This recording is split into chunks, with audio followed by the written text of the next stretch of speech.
नमस्कार, मैं हूं Subhash Nishad. I connect news में आपका स्वागत है।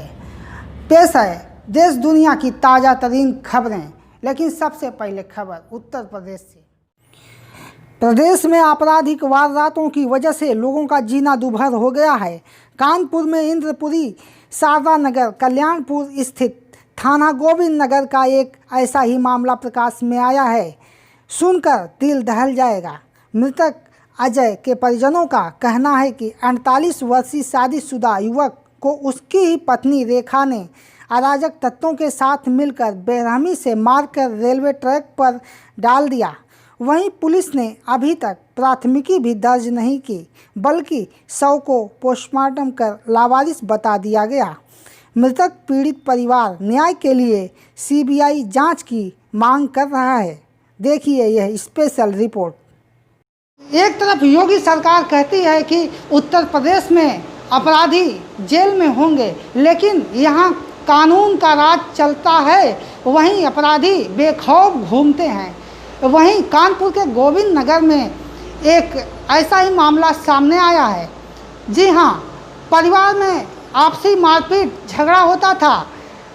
जो पत्नी थी वो गैर बिरादरी की थी। ऐसे ही एक 48 वर्षीय युवक को कानपुर के गोविंद नगर थाना के अंतर्गत उसकी पत्नी ने मारकर रेलवे ट्रैक पर डाल दिया। पुलिस ने शव को अज्ञात बताकर पोस्टमार्टम किया और अभी तक थाने में एफआईआर तक भी दर्ज नहीं हुई है। पूरे मामले पर गंभीरता से हम जानना चाहते हैं, उस परिवार से मिलते हैं, जानते हैं कि आखिर ये घटना कैसे हुई और कब हुई और उनके साथ क्या न्याय मिल पाएगा, क्या पुलिस की कार्रवाई है। क्योंकि ऐसी जानकारी मिली है कि वो न्याय के लिए थाने से लेकर पुलिस महकमा और यहाँ तक कि मुख्यमंत्री तक न्याय की गुहार लगा चुके हैं, फिर भी अभी तक दर दर की ठोकरें खा रहे हैं। आइए मिलते हैं उस परिवार से और जानते हैं इस घटना की पूरी जानकारी। जी, आपका क्या नाम है? हमारा नाम सलोमी है और हम यहाँ पे कानपुर के रहने वाले हैं और हमारा नाम सलोमी है। अजय हमारा भाई था और उससे क्या बोलते हैं रेखा। ये कब घटना हुई थी? ये 29 तारीख को, मतलब 29 तारीख को मारपीट के और किस महीने? जुलाई 29 जुलाई को लड़ाई झगड़ा बहुत हुआ उनके यहाँ और वो मार के पीट के 29 तारीख को पोस्टमार्टम हो गया। लड़ाई झगड़ा किस बात को लेकर होता था? इसलिए क्योंकि उसके नाजायज़ संबंध थे उस औरत के। हमारा भाई को बहुत बुरा लगता था, इसलिए वो दारू वारू पीता था, लड़ाई झगड़ा करता। उसमें अनुराग और रेखा और कुलदीप बहुत मारते थे। ये कौन लोग थे? ये रेखा का लड़का है अनुराग और कुलदीप उसका भाई है और सब लोग मिल के हमारे भाई को बहुत मारते थे। जब भाई कहता था कि ये तुम हमारी 10,000 तनख्वाह है, ये तुम मतलब तुम्हारे यहाँ जो है कितना सब कुछ कर रही, क्यों कर रही हो, उसे कहती थी कि तुम यहाँ से जाओ, तुम्हारी हमें ज़रूरत भी नहीं है, तुम जाओ यहाँ से। हमारा भाई जो काम करता था वहाँ पे तो उसे तनख्वाह भी लेने जाती थी मालिक से। काम करता था? ये अंडे की गाड़ी चलाता था। ये तुम्हारे अंडे की गाड़ी चलाता था वहाँ पे शुक्ला पे सिटीआई पे गाड़ी चलाता है। उनसे वहीं पे मालिक की गाड़ी चलाता था। ये जो हादसा हुआ मारपीट जी हुई, आप लोगों ने बताया कि ये लोग शामिल थे, तो बताइए ये फिर मार के लिए रेलवे ट्रैक पर कैसे पहुँचे? हाँ, ये मार के डाल दिया रेलवे पे। फिर वहाँ पे जब हमें पता चला 16 तारीख को हमें पता चला कि तुम्हारे भाई मर गया है, तो जब हम आए यहाँ पे तो उन्होंने कहा कि जब हम घर पहुँचे तो उन्होंने लाठी डंडे खूब उठा लिए। जब 5 बजे उसको सूचना मिल गई थी कि तुम्हारा आदमी लाइन से कट के मर गया, तो वो मेरा भाई जब मौसी का लड़का जो था वहाँ पे गया, कहने लगे कि दिखाओ मेरा भाई कैसे मर गया। तो फिर कहती अरे मेरा आदमी मर गया, मेरा आदमी। फिर उसने हमको 8 बजे 16 तारीख को 8 बजे हमें फ़ोन किया कि दीदी भाई तुम्हारा ख़त्म हो गया। तो जब हम गए उसके घर, जब हम पहुँचे तो उसने लाठी डंडे खूब तेज़ी से उसने मारने के लिए उठा लिए। कहने लगे जहाँ तेरा भाई चला गया, वहाँ चले जा, दोबारा यहाँ कभी मत आना लौट के, और उसे जा, मैंने तेरे भाई को मार दिया, जो तुझे करना है कर लो। जब मेरी बहन जब जोर से बोली तो उसकी मेरी बहन को उसके कुलदीप ने चाकू मारा, ब्लड खूब बह रहा था। हम जब गोविंद नगर थाने में पहुँचे, फिर उसके बाद जब हमने ज़ोर से चिल्लाया, मेरी मौसी लोग खूब चिल्ला रही थी, कह लेंगी कि देखो इसने हमारे मार दिया इसको।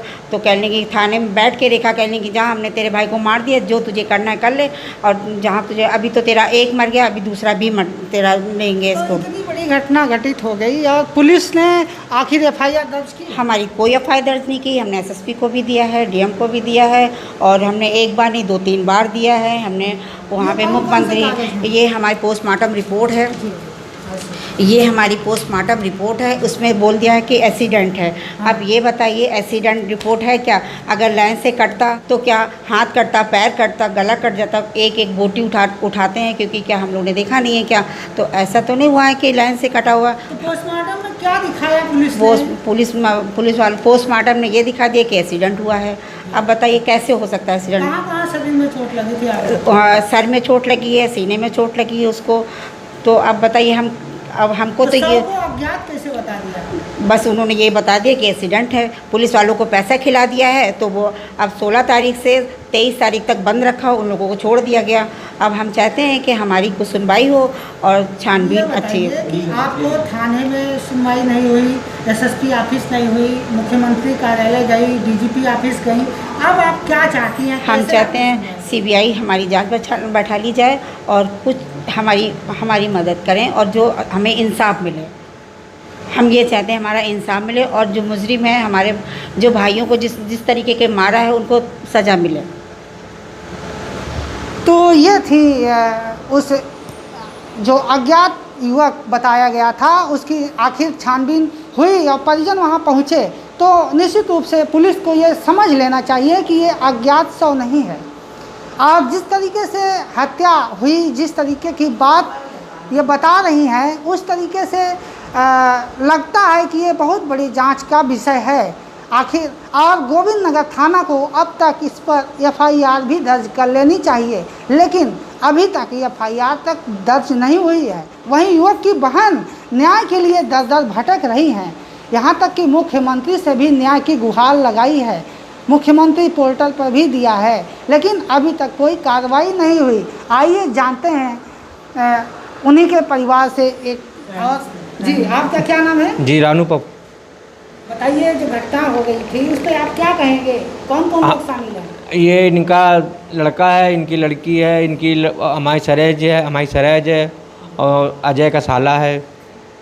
29 तारीख को हुआ है। हाँ, तो ये घटना जब घटित हो गई तो एफआईआर तक दर्ज क्यों नहीं हो पाया? ये एफआईआर दर्ज ही नहीं करी, कह रहे हैं कल आना, परसों आना, ये टालते रहते थे। अभी आप कब गए थे?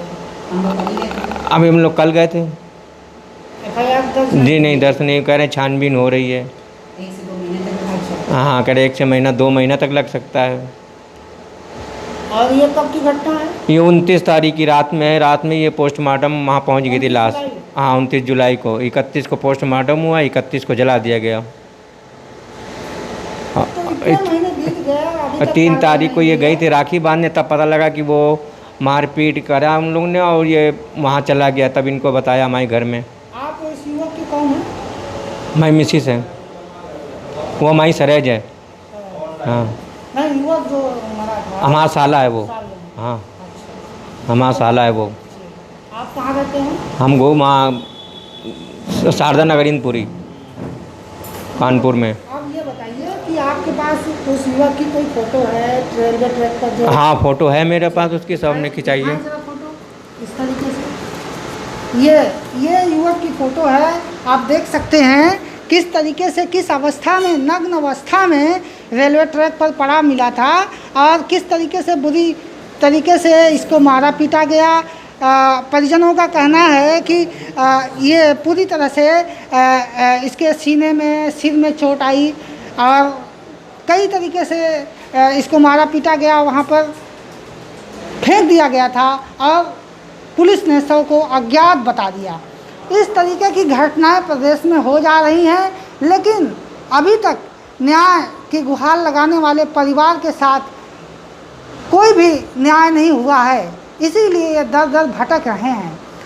अब ये जानना चाहते हैं परिवार से कि अब आखिर उनकी क्या आगे की मंशा है, क्या करना चाहते हैं। जी बताइए, आगे की क्या इच्छा है, आप क्या चाहते हैं? हमें या तो न्याय मिलना चाहिए या तो फिर CBI जांच हो इसकी अच्छी तरीके से। वहाँ पर पुलिस जांच तो नाकाम है आपके हिसाब से? जी हाँ, पुलिस तो एकदम, अब बची STF, ये जब है, ये CBI है, ये सब हमारी सेवा करे, हमारी जांच करे इनकी। यानी कि पुलिस पे आपको अभी भरोसा नहीं है, आप CBI जांच चाहते हैं? हाँ, CBI जांच चाहते हैं, पुलिस पे भरोसा नहीं। वो हरदम टालती रहती है, जब जाओ तब फ़ोन से जब बात करो तो कह रहे छानबीन चल रही। वो लेडीज़ से बात करे थाने में, वो भी यही बताती हैं कि भी छानबीन चल रही है। कि कभी कहती 10 बजे आओ, कभी कहती 4 बजे आओ। तो सुन लिया आपने न्याय की गुहार लगाने वाले परिवार की ये व्यथा। तो इस तरह से किसी की हत्या हो जाती है और 100 को अज्ञात बता दिया जाता है, यही हाल आज पूरे प्रदेश में देखने को मिल रहा है। ये तो कानपुर की घटना है, वाकई में सनसनीखेज घटना है। इस तरह की घटनाएं प्रदेश में आम बात हो गई है, लेकिन इस सरकार में अपराधी बेखौफ घूम रहे हैं और पारिवारिक लड़ाइयाँ भी होती हैं तो भी परिवार के लोग, जो उसकी पत्नी हैं, अपराधियों से मिलकर, अपने सगे संबंधियों से मिलकर हत्या को अंजाम दे देते हैं। लेकिन पुलिस जांच के नाम पर शून्य है। ऐसी घटनाएं रोकने के बजाय पुलिस उसे बढ़ावा दे रही है। इसलिए परिवार की मांग है कि अब हमें पुलिस पर भरोसा नहीं रह गया है, अब हमें CBI जांच चाहिए, तभी हमारे साथ न्याय होगा। आई कनेक्ट न्यूज़ के लिए कानपुर से मैं सुभाष निषाद।